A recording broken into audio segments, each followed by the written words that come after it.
Entre 2004 e 2013, a proporção de pessoas da faixa etária de 25 a 34 anos com ensino superior praticamente dobrou no Brasil, passando de 8,1% para 15,2%. Entre os motivos dessa ascensão estão o ProUni, Programa Universidade para Todos, o FIES, Fundo de Investimento no Ensino Superior, e várias questões no âmbito da graduação foram e estão sendo impactados por esses programas, mas o momento é de reformulação em alguns critérios. Outro ponto que vamos analisar no programa de hoje é o ENAD, Exame Nacional de Desempenho dos Estudantes, e também as formas de acesso pelo Enem e SISU. Na contramão de alguns desses avanços estão os cortes no orçamento da União. Só no mês passado, houve um contingenciamento da ordem de 4 bilhões de reais nas verbas do Ministério da Educação. Para falar sobre essas questões, o Opinião Pernambuco de hoje convida Verônica Breiner, coordenadora geral dos cursos de graduação da Universidade Católica de Pernambuco, Pierre Lucena, reitor da Faculdade Guararapes. Bem, estamos aqui para falar sobre esse tema tão amplo, tão vasto, mas tão necessário. Eu gostaria de obter, nesse primeiro momento, a opinião de vocês em relação a esse aumento no número de alunos para as universidades. A que se deve esse crescimento? A gente apontou aqui alguns programas, a questão está somente relacionada a esses programas ou há também uma vontade, os jovens estão percebendo que o mercado de trabalho é mais exigente? O que está acontecendo, Verônica? Sim, em grande parte deve-se sim a esses programas de acesso, às políticas públicas de acesso. Muitos alunos que não poderiam arcar com a mensalidade de uma universidade que paga, né, começaram a ter esse acesso. Ou seja, às vezes desejavam, né, fazer parte de uma universidade. Eu dou o exemplo da Católica, que muitas pessoas dizem, olha, eu gostaria muito de estudar na Católica, mas não tenho condições. Né? E a partir dessas políticas públicas, nós recebemos muitos alunos, tanto via FIES, ProUni, e deu acesso a essas pessoas, sim. Né? E há outras políticas, que a política pública, no nosso caso, universidade comunitária, e favorece com bolsas assistenciais o acesso desses alunos à universidade, que tem mensalidade. Esse aumento na Católica, ele se dá em torno de quais números? Teria como fazer esse comparativo de 10 anos atrás, por exemplo, e hoje, qual o contingente, qual a comunidade acadêmica hoje da Universidade Católica? Não sei precisar agora para você assim, esse percentual, mas é um percentual bem relevante, sobretudo em alguns cursos, como de licenciatura, em alguns cursos também como direito, como administração, é um percentual bem significativo. Mudou o cenário, né, da universidade. São quantos alunos hoje na Católica? Cerca de 9.500 alunos na graduação. Professor Pierre, reitor Pierre Lucena, qual a sua visão também sobre esses dados novos que estão surgindo em relação à frequência de alunos às salas de aula na graduação? Bom, boa noite, Valdir, boa noite a todos. Na verdade, como a própria Verônica falou, você teve o acesso facilitado via alguns programas governamentais, basicamente ProUni e o FIES, isso ajudou bastante, mas por outro lado você teve dois fatores de mercado que impulsionaram bastante desde a década de 90. O primeiro foi a abertura para outras instituições de ensino ofertarem a graduação. Você tinha, na verdade, muito restrito aqui, né? Aqui Pernambuco, basicamente, você só tinha de instituição de ensino grande a Universidade Católica, que é mais tradicional, está há muito tempo no mercado, mas só tinha ela, basicamente, de instituição privada, e algumas muito pequenas. Né? Então, isso modificou, então possibilitou que outras instituições ofertassem o ensino de graduação. E, por outro lado, também, além desses incentivos governamentais de financiamento, você tinha também uma vontade você tinha um mercado consumidor de educação superior que sempre foi excluído da universidade pública. A inclusão efetiva do ensino superior no Brasil, ela aconteceu via ensino privado, nas instituições que já existiam e mais nessa expansão das instituições que apareceram, instituições recentes, como, por exemplo, a Faculdade dos Guararapes, que está fazendo esse ano 15 anos. Mas, e outras instituições de ensino aqui em Pernambuco, já grandes. Você teve no primeiro momento muitas instituições pequenas aparecendo, e depois elas foram, obviamente, adquiridas por outras instituições maiores, até porque teve uma concentração muito grande, por exemplo, nos cursos na área de humanas, que não precisava de tanto investimento. Porque o MEC, na verdade, ele exige, né, o órgão regulador nosso, a gente tem uma regulação muito forte aqui no Brasil, o que é muito positivo, diga-se de passagem, mas exige que você faça investimentos antes do curso abrir. Mesmo universidades que têm autonomia, como a Católica, por exemplo, ela precisa fazer investimentos. Se quer abrir, por exemplo, um curso de medicina ou odontologia, você tem que fazer antes o investimento, aí pedir o curso ao MEC, tem a visita. Então, entre o investimento realizado e a receita, com a entrada de mensalidades, ela demora às vezes 2 a 2 anos e meio. Então, é preciso, na verdade, que grandes grupos que tenham potencial de investimento, na verdade, investem em laboratórios, principalmente na área de saúde e de engenharia. Já na área de humanas, não. Mas você teve essa concentração e hoje a gente tem alguns grupos grandes de educação superior no Brasil, né? Além das católicas e PUCs, que eram instituições tradicionais, você tem hoje, na verdade, meia dúzia de grandes grupos privados que estão atuando na área da educação, buscando indicadores de qualidade cada vez maiores e, na verdade, quem está acabando ganhando com isso muito é a população, que se viu incluída em um programa social que estava excluída na década de 80. Como eu disse, as universidades públicas, elas são muito excludentes pela forma de acesso. Agora, lógico, agora você tem acesso via cota, que está facilitando bastante para quem precisa de universidade gratuita, a verdade é essa, mas você tem também ali um grande mercado, um grande contingente de pessoas precisando de educação superior. Professor, a gente fica devendo um espaço para você falar mais um pouco também ainda nesse programa sobre a Faculdade Guararapes, né, da qual o senhor é reitor. Está no site do Ministério da Educação, professora Verônica, professora também, não é isso? Sim, sim. As vagas ofertadas no processo seletivo do FIES, referentes ao primeiro semestre de 2016, foram selecionadas de acordo com critérios técnicos. E aí, entre os critérios técnicos, o primeiro que aparece é disponibilidade orçamentária e financeira do FIES. E houve toda uma celeuma, né, toda uma preocupação por parte dos estudantes que dependem do FIES no início desse ano por conta de atraso, final do ano passado, começo desse ano por conta de atraso, e aquela incerteza de se teriam suas mensalidades cobertas. Quando no site do MEC, quando o Ministério da Educação ele traz esse conceito, o que ele quer dizer? Seria uma justificativa para encurtar o financiamento através desse fundo? E esse encurtamento ele se dá nesse momento em que dimensão? Sim. Já no ano passado, ele muda algumas regras, né, reduzindo, colocando critérios que começam a reduzir o número de alunos. Critérios, por exemplo, de universidade. A universidade não... Ele coloca um nível de reajuste para a universidade antes de nos comunicar, não sei se foi o caso. E aí, nós temos autonomia de fazer reajuste da mensalidade. E, de repente, ele muda a regra do jogo, dizendo, olha, a universidade que reajustou mais do que isso vai ter redução dos alunos. Então, pegou todo mundo de surpresa. Foi dado um limite de reajuste? Foi dado um limite de reajuste, mas nós não fomos comunicados. Foi quanto esse limite? Eu não me recordo nesse momento. 6,8 do ano passado. No ano passado. 6,8. Bom, hoje ele vem com outros critérios, que faz nossos alunos, por exemplo,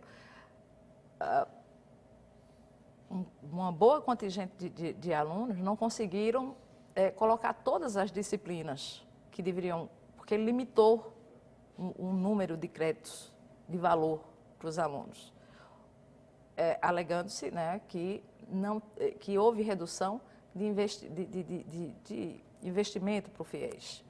Então, houve, de fato, uma redução. Alguns alunos perderam bolsas, não conseguiram, né? Eles fizeram novos critérios que nem todos conseguiram se adequar. Infelizmente, houve essa redução. No ano passado houve já um corte bastante significativo na verba destinada para a educação. Esse ano, né, agora, como Já de começou a contingenciamento, a gente já anunciou aqui na abertura do programa, foram 4,2 bilhões de reais. E isso impacta em programas como FIES. Impactou, mas não deixou de oportunizar. Eu acho que agora a gente já vive um momento mais tranquilo do que no ano passado. Professor Pierre, qual é a sua visão sobre isso? Até que ponto esses cortes estão interferindo na vida da comunidade acadêmica das instituições particulares? Bom, interferiu bastante.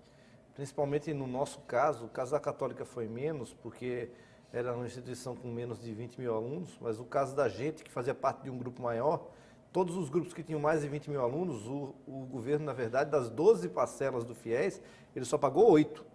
Vai pagar uma agora, em junho do ano passado, viu? Vai pagar outra em dezembro, no ano que vem vai saldar, né? Pelo menos esse foi o acordo fechado. Mas mais do que o problema de caixa que gerou nas instituições de ensino, que foi muito grave, algumas estão realmente pedindo dinheiro emprestado a banco, mas além desse problema de caixa grave que teve, o grande problema foi no atendimento ao estudante. O ano passado foi um desastre completo. Os alunos passavam uma madrugada na fila, não conseguiam fazer a renovação do seu programa. Eu estou falando de renovação, nem os alunos novos. Os alunos que já estavam em 2014 tentando renovação em 2015, o aditamento do seu contrato, passavam dias tentando e não conseguiam, até que o governo, dizendo que estava tendo problema de sistema, que não era problema de sistema. Foi mais questão de gestão ou questão de falta de dinheiro? A questão, as duas coisas. A primeira é o seguinte, se você não tem dinheiro, você tem que ser transparente com isso. O que você não pode é ficar jogando a culpa no sistema, como acabou acontecendo, e depois sem ter a garantia para o estudante. Aquilo gera um desgaste imenso com todo mundo, principalmente para o governo, né? No final das contas, acabou sendo ruim para o próprio governo. Esse ano, já o problema foi resolvido, aparentemente, das renovações dos contratos antigos, mas caiu bastante o ano passado o número de novos fiéis. Esse ano caiu também, mas agora as regras são mais claras. Quer dizer, o governo está dizendo, nós vamos colocar dinheiro para fazer o financiamento estudantil nas áreas que a gente considera estratégica para o país. Saúde e engenharia. Muito bem. Né? Isso é apontado aqui como um segundo critério. Aliás, é o terceiro critério que eles estabelecem, que que esse investimento seja feito nos cursos das áreas de saúde, engenharia e licenciatura. Aí tem pedagogia e normal superior, com 70% do número de vagas de cada micro-região. Quando se estabelece isso como critério, quer dizer, se prioriza alguns cursos, essa seleção, de certa forma, ela não recupera aquilo que foi tão criticado durante a história do ensino no Brasil, de que você tem um subcurso, você tem um curso mais importante do que outro. Como é que fica isso? E qual o impacto, né, dessa leitura que é feita para os alunos e para os formandos e para as próprias instituições? Veja, a regra seria respeitar a demanda das regiões. Claro que pedagogia, que as licenciaturas, elas são uma urgência, né, em todo o país. A tecnologia, as ciências também da tecnologia. Mas há demandas por alguns cursos, em alguns estados, em algumas regiões, que nem sempre obedece a esse viés posto por essa regra, né? Assim, também há exemplo do que acontece para editais de pesquisa, né? Eu falo como universidade, editais muito voltados apenas para tecnologia, né, em detrimento de humanas, de sociais, enfim.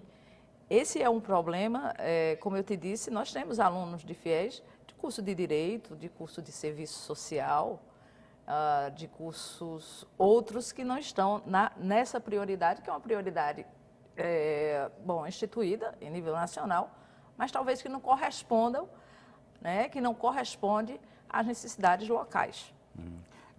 Reitor Pierre, qual a sua posição? Esses critérios, eles não estão coerentes com a realidade? Olha, eu não gosto muito do governo interferindo e tentando dizer isso ou aquilo, né? Normalmente, às vezes a intenção é boa, mas acaba criando distorções de mercado que no futuro a gente acaba pagando por isso.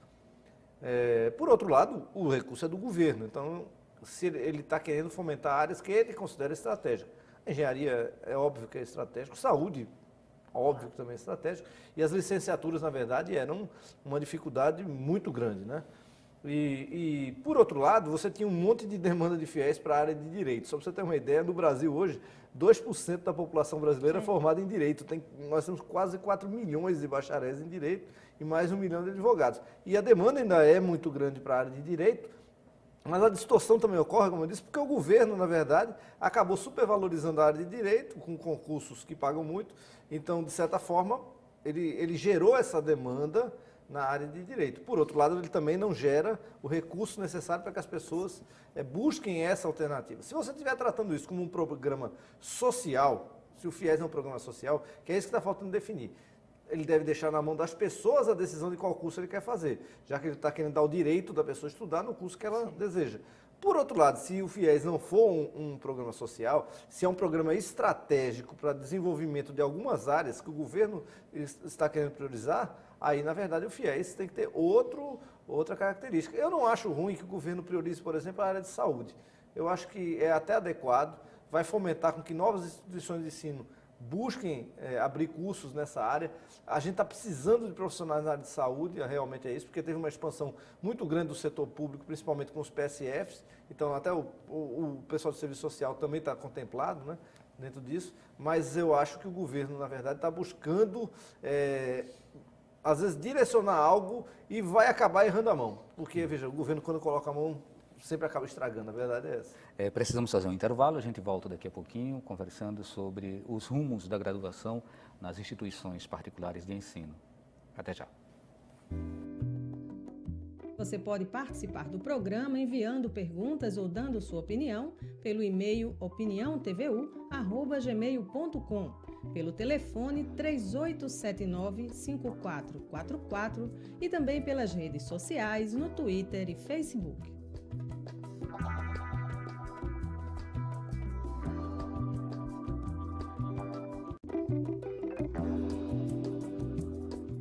Estamos de volta com a Opinião Pernambuco, hoje com o tema Graduação nas instituições particulares de ensino.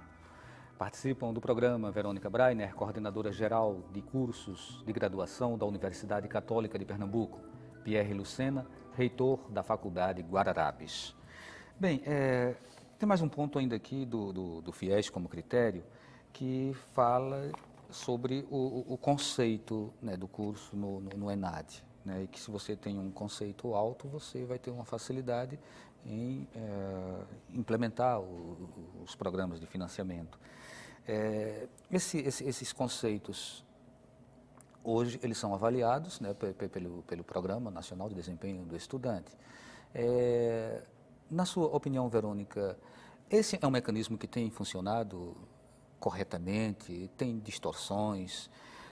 Tem alguns momentos em que vocês se sentem injustiçados, né, por esses critérios que são adotados?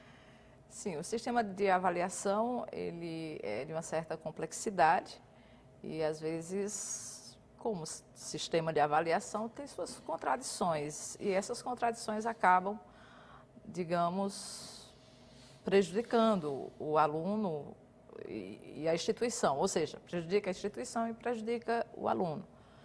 O ENAD, ele é um exame que o aluno faz, é obrigado a fazer para receber seu diploma.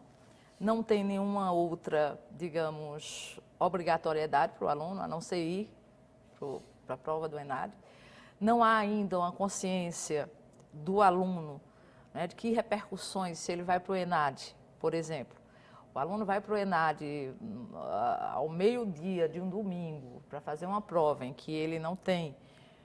Ele tem a obrigação de ir, de responder o questionário e assinar uma ata. São provas muito bem elaboradas, são provas muito bem feitas, mas que não teve ainda a adesão dos alunos para isso. Então, às vezes, ele vai lá e não responde direito. Isso repercute no conceito do curso, né? Quando a gente avalia com nossos alunos, olha, a prova do ENAD foi essa aqui. Todos os conteúdos foram vistos. Por que você não fez? Porque eram questões longas. E aí, o aluno não respondendo ou respondendo de forma não consciente a prova, isso repercute imediatamente na nota do curso. Repercutindo na nota do curso, né, repercute nesse critério do FIES. Há uma campanha que a gente faz de conscientização. Olha, se você não faz a prova como deve fazer, não comparece ao exame como deve fazer, você vai prejudicar o acesso de outros alunos para o seu curso. Isso porque ele é egresso. Sim. A prova ENAD ela é feita para o egresso, né, para quem está saindo. Para o egresso. Você está saindo, você precisa fazer um bom ENAD, porque isso vai depender, né, a nota do curso, a nota que você vai, digamos, vai colaborar com essa nota, isso vai interferir na entrada de outros jovens estudantes. Bom, já começa a melhorar a conscientização, mas de uma forma geral, como eu disse, tem algumas contradições. A visita em loco para alguns cursos que não participam do ENAD ou participa do ENAD e não tem uma nota boa e recebe a comissão em loco. É engraçado, tem lá o curso que tira 2 no ENAD, porque os alunos tiraram lá 2 no ENAD. Aí vem a comissão em loco e dá a nota 4, porque vê o curso, vê a proposta pedagógica. E aí vê que foi uma atitude, né, dos estudantes. Ainda há movimentos de boicote de estudantes, de diretórios acadêmicos, que não concordam, né, com o exame nacional e boicotam.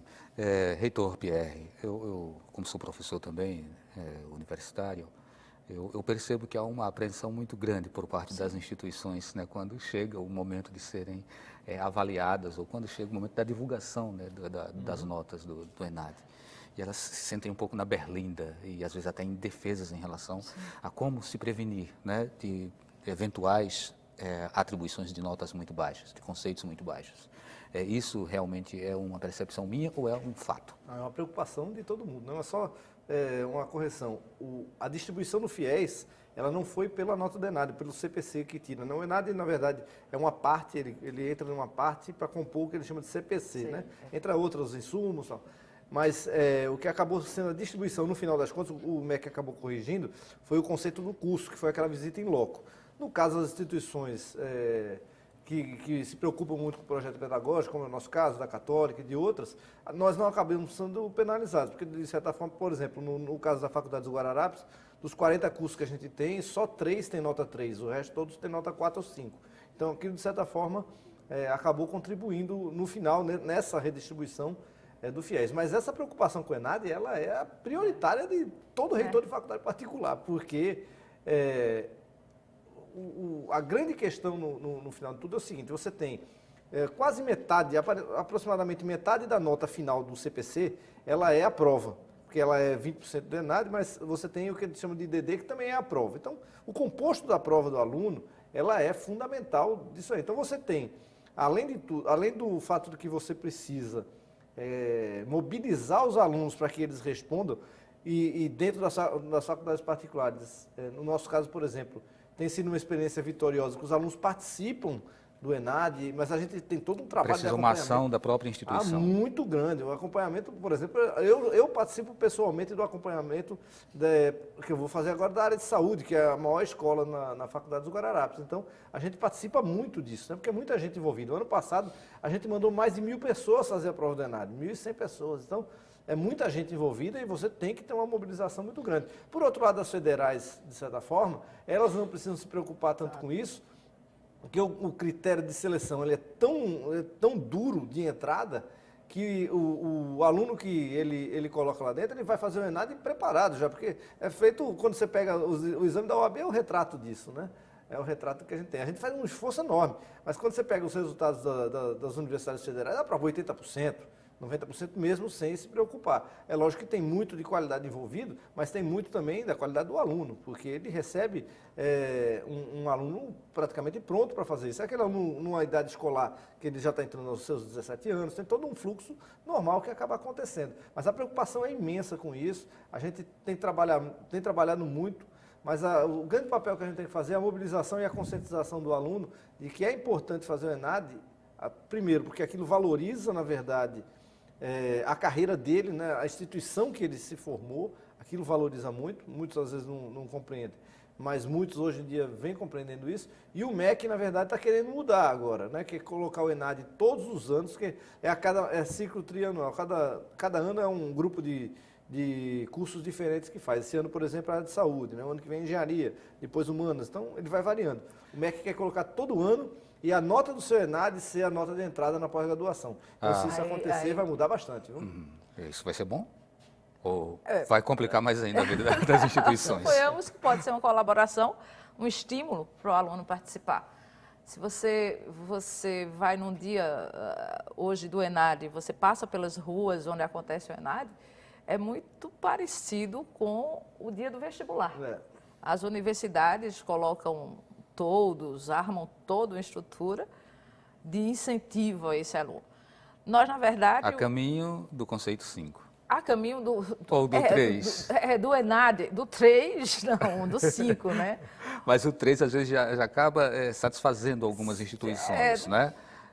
Era bom que todos perseguissem, de fato, o 5. Perseguir o 5. É como ele disse, o ENAD apenas, tem outros insumos. A Católica hoje tem quantos conceitos 5? Tem direito? E fotografia foram as duas últimas avaliações que nós tivemos. De quantos cursos? 28 cursos. De 28 mas nós tem? Temos... É porque são ciclos, né, avaliativos. Nos últimos 5, conceito 4 e 5. Mas, assim, está bem claro para a gente, esses 2 últimos foram conceito 5 e a gente está vislumbrando aí sempre o 5, a gente trabalha para o 5. Mas a questão do ENAD, da participação do aluno, é ainda uma... Nós fazemos a sensibilização, porque até é uma obrigação das universidades, das instituições, nós fazemos a sensibilização, a conscientização, sobretudo, no que interfere no FIES, nas políticas públicas. Mas vou te dar um exemplo de um aluno de engenharia. A gente vai lá conversar com os meninos de engenharia e diz assim, olha, o ENAD é importante, vai referendar o conceito do curso. Ele disse, é bobagem para mim, eu já estou empregado desde lá do terceiro período, do terceiro, quarto ano, não me importo com isso, já estou bem. Em algumas áreas, eles já estão empregados, e muito bem empregados, e esse discurso que a gente, olha, vai abrir as portas do mercado para você. É importante até que permaneça um conceito bom para o curso dele, né? Isso preenche uma necessidade, né, de satisfação mesmo, assim, você saber que o seu curso ele é reconhecido, é um curso bom. Olha, né? você faz todo o espaço, você faz todo o esforço institucional, né, de infraestrutura, de projeto pedagógico, de capacitação docente, de pesquisa, de extensão. Você faz esse conjunto de esforço, né, e o ENAD entra, até pela repercussão que ele tem na mídia, ele entra como um fator bem complicado. Antes de entrarmos aqui em algumas perguntas do público, reitor Pierre, a gente fez uma abordagem aqui para a Verônica sobre a questão de que conceitos a Universidade Católica tem conseguido diante de todo esse esforço que ela tem evitado. Em nível de faculdades, e que o senhor é reitor particularmente, me parece que tem sido difícil chegar no conceito 5, não é? É muito difícil chegar no conceito 5. Na verdade, só para o telespectador entender, isso é uma curva que a gente chama de gaussiana, né? Uma distribuição normal. Então, você tem um pouco de instituições que tiram 5, 4 já tem um conjunto que tira, 3 é a grande maioria, 2 e 1. É bem distribuído isso. Então, o que acaba acontecendo é que as públicas, principalmente do sul do país, elas tiram a nota 5 na prova. Então, por exemplo, o aluno de medicina da USP, ele tira 5 na prova. O de medicina da UFRJ tira 5 na prova. Aí ele sai empurrando, como a distribuição é muito para cá, né, para a direita no caso, ele sai empurrando as outras faculdades, obviamente, para notas mais baixas. Aí você sai tirando a Federal de Pernambuco para 4 para 3, aí as privadas entre 4 e 3 também, as boas privadas. E aí as outras, algumas privadas boas, inclusive, acabam tirando 2 porque elas são pressionadas por essa nota muito alta que é tirada, por exemplo, em instituições como a USP. Então, isso é uma distribuição um pouco perversa, né? Porque você acaba sendo prejudicado, mas faz parte do jogo, todo mundo está entendendo isso. A grande questão aí é o seguinte, como vai ficar essa distribuição a partir do momento que os alunos cotistas das universidades entraram nas universidades federais. É o grande sentimento. Eu, particularmente, você me conhece, eu sou professora federal há 20 anos, eu sempre fui a favor das cotas nas universidades federais, até como forma de acesso a pessoas que estavam excluídas há muito tempo. Só que a gente ainda não sabe como a universidade está trabalhando o aluno, porque ele vai chegar, daqui a pouco vai começar a fazer o ENAD também, né? E ele é um aluno, obviamente, de características, às vezes, de vulnerabilidade social muito grande, veio de escola pública, a gente não sabe ainda qual vai ser o resultado dele no final. É basicamente o que acontece, por exemplo, com o colégio de aplicação. Ele tira uma nota muito alta no Enem, porque o critério de entrada lá atrás, ele é tão seletivo que você restringe a um grupo muito pequeno, que obviamente são indivíduos que têm uma capacidade cognitiva muito alta e chegam lá na frente e tiram notas muito altas no Enem. Ainda tem um pouco de distorção nisso tudo. Agora, o trabalho que deve ser feito por uma instituição de ensino, no final das contas, do ENAD, em algumas áreas, o 3 é uma nota muito boa, viu? Porque, na verdade, você pega, ela é muito gorda essa distribuição no 3, entendeu? Não é buscar o 5, por exemplo, que às vezes é uma nota inalcançável para qualquer curso daqui de Pernambuco, viu? Porque, como eu disse, ele fica muito pressionado pelas universidades. Para curso das particulares. Para as públicas também, viu? Para as públicas também. A federal tem alguns cursos com nota 5, mas tem muitos cursos. Os cursos, como eu disse, com poucas instituições de ensino. Quando é administração, por exemplo, é mais fácil você tirar, porque tem muito mais instituições com nota 5 e tem instituições no interior do país, por exemplo, que também talvez não tenham condições de tirar notas tão altas. Então fica mais fácil. Mas outros cursos é muito difícil para as federais tirar nota 5. Complete, então, depois eu quero trazer uma outra questão nós sobre estamos isso. Falando assim, em conceitos de avaliação, no geral. Tem a avaliação em loco, ou seja, o que compõe as avaliações. Isso. Se a gente for falar de ENAD, realmente a faixa, nossa, fica ali no 3, das instituições aqui de Pernambuco. De 3 e 4. De todas, viu? De todas. De todas as instituições. De todas. Públicas, privadas, comunitárias, fica ali, como ele disse, no 3 como regra, uma vitória. Né? Como regra. Então, pegando exatamente isso aí. E decorre, possivelmente, de problemas que sejam herdados lá da formação básica, né? Que vem do básico, que vem do ensino fundamental. Né? E isso expõe uma outra chaga, que é a fragilidade com que muitos dos nossos alunos estão sendo formados antes de entrar nas instituições de ensino superior. E aí o senhor, corajosamente, falou muito de deficiências, né, que são detectadas, às vezes, em alunos com vulnerabilidade e tal. É realmente dessa forma, como eu estou colocando, que o ensino fundamental hoje, no Brasil, ele é um problema que precisa ser corrigido para que a gente, no momento do ingresso na universidade, carregue uma bagagem já consistente, para que as pontuações elas deixem de ser esse 3 que vocês falaram e que a gente possa pensar numa pontuação mais elevada? Olha, só para você ter uma ideia de quão dramático é o ensino de base no Brasil. Quando você tira a nota da universidade, você vê algumas características, como, por exemplo, as duas instituições da nossa rede que tem nota 4 no IGC, que é a média desses cursos todos, são instituições do Rio Grande do Sul. Porque o aluno, mesmo de escola pública, ele sai com uma formação muito boa. O problema da educação básica no Brasil, ele é o problema mais emergencial que nós temos. E digo com toda certeza, nós não estamos perdendo essa geração. A gente já perdeu a próxima, Valdir. Há 4 anos atrás, quando iniciou as cotas nas federais, eu fiz um artigo e fui buscar os dados da aprovação do vestibular, ainda não tinha Enem ainda na Federal de Pernambuco, os dados relativos à aprovação de licenciaturas. E eu fiquei impressionado que as pessoas estavam passando com nota 2,4, 2,6, 2,8. Fui buscar as licenciaturas em Caruaru. A maior nota, licenciatura em Biologia, Matemática, Química, Física. A maior nota foi um 4,6. A maior, viu, no vestibular. Tinha um aluno só que teve um outlier que tirou 6 alguma coisa, mas do restante era de 4,6 a 2,4. Eu cheguei e pensei assim, bom, eu acho que deve ser talvez os alunos cotistas que tiraram a nota mais baixa. Eu perguntei a um amigo meu, um colega meu da Coveste, e ele disse, não é nos cotistas não, porque nenhum cotista concorreu à licenciatura. Veja só, nenhum cotista quis concorrer, porque ele sabe a dramaticidade que é ser professor de escola pública, e ele viu que aquela cota ali era a oportunidade dele não querer aquilo para a vida dele. Então, enquanto a gente não resolver o problema da carreira do professor, a gente não vai resolver o resto, porque a atratividade da carreira não existe, e, na verdade, você está num ciclo vicioso, quer dizer, de uma carreira ruim, aí as pessoas não se preparam, você vai para baixo da distribuição. Infelizmente, enquanto isso não ser resolvido... Ok, intervalo. A gente vai para mais um intervalo e daqui a pouquinho a gente retorna com o Opinião Pernambuco. Você pode participar do programa enviando perguntas ou dando sua opinião pelo e-mail opiniãotvu@gmail.com, pelo telefone 3879-5444 e também pelas redes sociais no Twitter e Facebook.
Estamos de volta com o Opinião Pernambuco, hoje com o tema Graduação nas Instituições Particulares.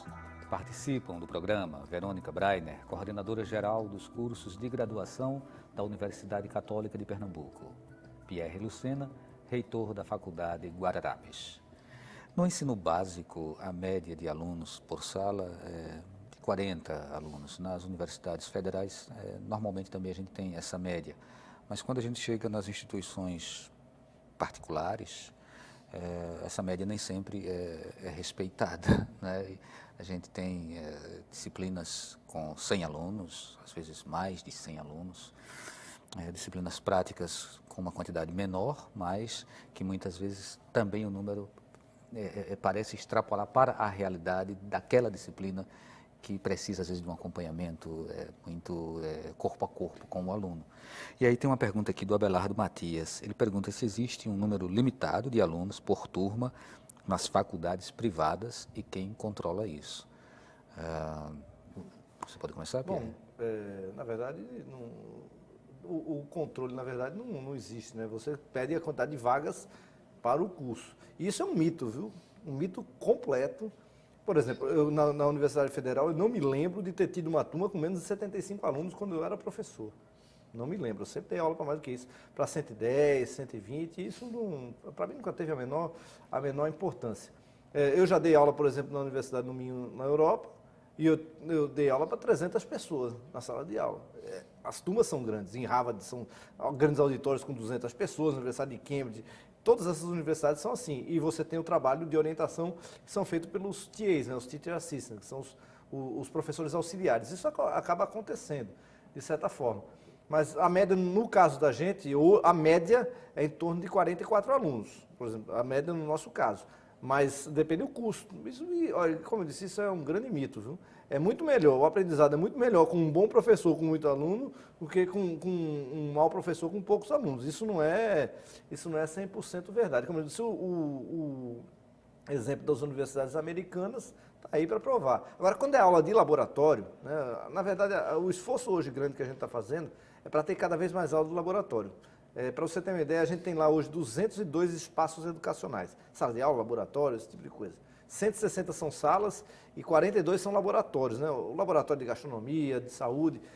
Ali hoje está o aprendizado de uma forma mais eficaz, né? O aluno gosta de ir aprender fazendo, né? Essa é a metodologia moderna de ensino. Então, na verdade, isso acaba acontecendo com menos gente. Verônica, qual a realidade da Católica? Nós temos um padrão, digamos, a maioria dos cursos são 60 vagas na entrada, né? Então, um limite de 60 vagas por turma.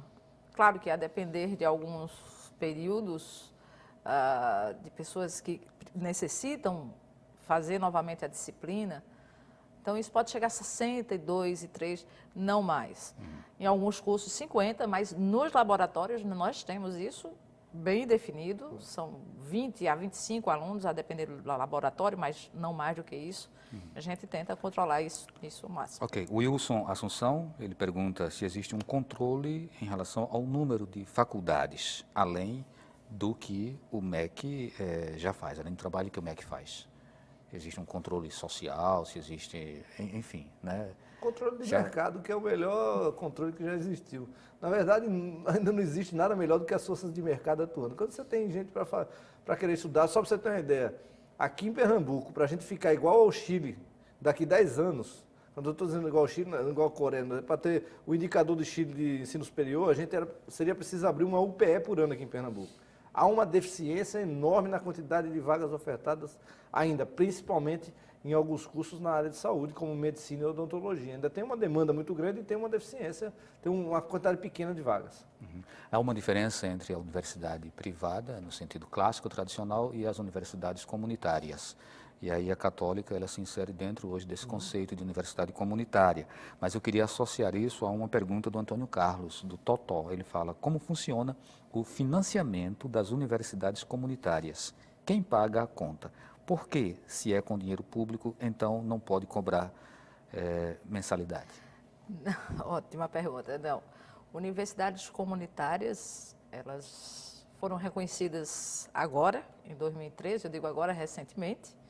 Elas são reconhecidas por lei, são filantrópicas, elas vivem da mensalidade, né? Elas são, digamos, de direito, elas são públicas, mas de direito privado, elas vivem de fato de mensalidade, né? E elas têm como característica, diferente de universidades privadas, prestação de serviço à sociedade. Okay? Por ser filantrópica, ela tem obrigações sociais, de assistências sociais. Nós prestamos serviço à comunidade e todo o investimento, ou seja, o que se recebe, toda renda e patrimônio, devem ser revertidos em função dos objetivos institucionais. É o que caracteriza uma universidade comunitária, não é por financiamento público.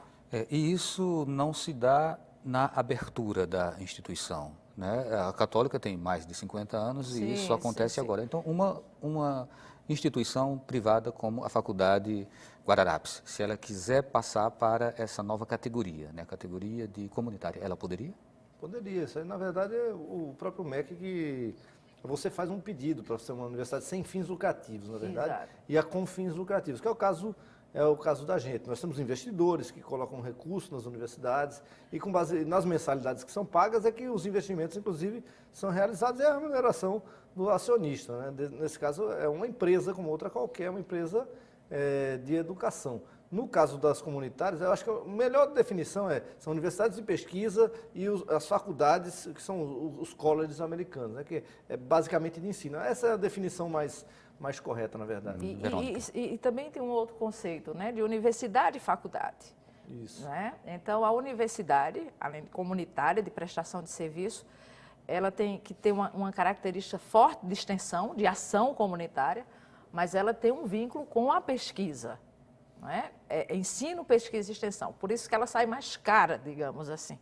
as exigências são bem maiores do que para a faculdade, que tem um compromisso com o ensino, né, voltado a isso. Certo. Como se insere o ProUni na relação como instituição, como a católica?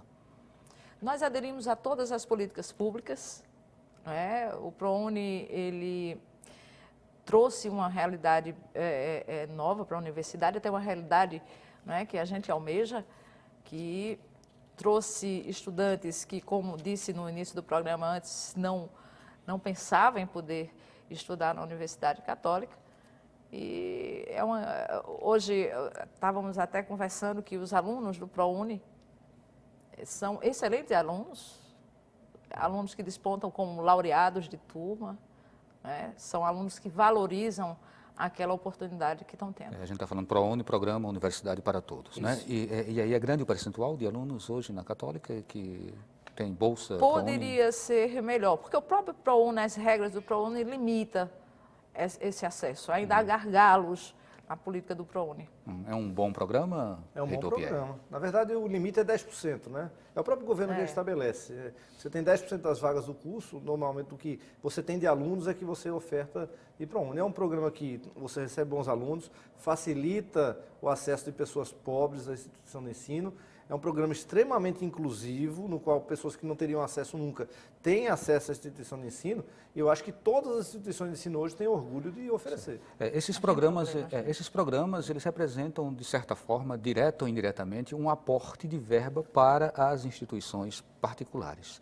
O que seria a realidade dessas instituições se não fosse essa canalização desses recursos? O ProUni não, o ProUni é só batimento de Certo, imposto, eu estou falando em sentido geral, Você até troca porque a gente já imposto. vai encerrar o programa. Eu estou voltando agora para o contexto geral da nossa abordagem hoje no programa. Olha, na verdade é o seguinte, esses programas, junto com a oferta de curso nas instituições privadas, é o que garantiu o acesso das pessoas mais pobres às instituições de ensino. E as vagas que são compradas pelo governo são muito mais baratas do que as vagas que são compradas nas universidades federais. Basicamente, o que o governo gasta numa vaga numa instituição privada de ensino é menos de 20% do que gastaria numa instituição pública. A verdade é essa. Então, é uma forma de a gente ter uma convivência salutar, mais perene para o Estado. É a forma de atender mais gente que precisa. Gostaríamos Professora. demais, né, de uma ampliação dessas políticas públicas, sobretudo no FIES. Certo, 30 segundos para cada um fazer as suas considerações finais. Vamos começar aqui, Jaquim. Bom, que o aluno que a Universidade Católica, como filantrópica, comunitária, ela também tem bolsa de assistente social, né? Além da gente aderir às políticas públicas, nós temos as bolsas de assistência social, o que nos dá uma grande alegria, porque almejamos que mais alunos possam participar da comunidade da Católica. Ok, professor Pierre, Bom, rapidinho. dizer que nós temos muito orgulho, as instituições privadas de ensino hoje, de atender tanta gente que precisa do ensino superior e está participando da construção desse novo Brasil, onde muito mais gente está com o ensino superior, com a possibilidade de vencer na vida, porque no final das contas as pessoas nos buscam para ter uma melhoria de qualidade de vida. Ok, vamos deixar aqui de fora um pouco a pergunta da Fátima Duarte, mas de certa forma essa questão ela foi bem debatida durante esse programa, que ela perguntava como funciona a avaliação dos cursos superiores pelo MEC, né? E a gente falou muito aqui sobre o ENAD. Bem, agradecemos a todos vocês que estiveram com a gente, agradecemos a você, Verônica, a você, Pierre, e o Opinião Pernambuco de hoje fica por aqui. A gente se encontra no próximo programa.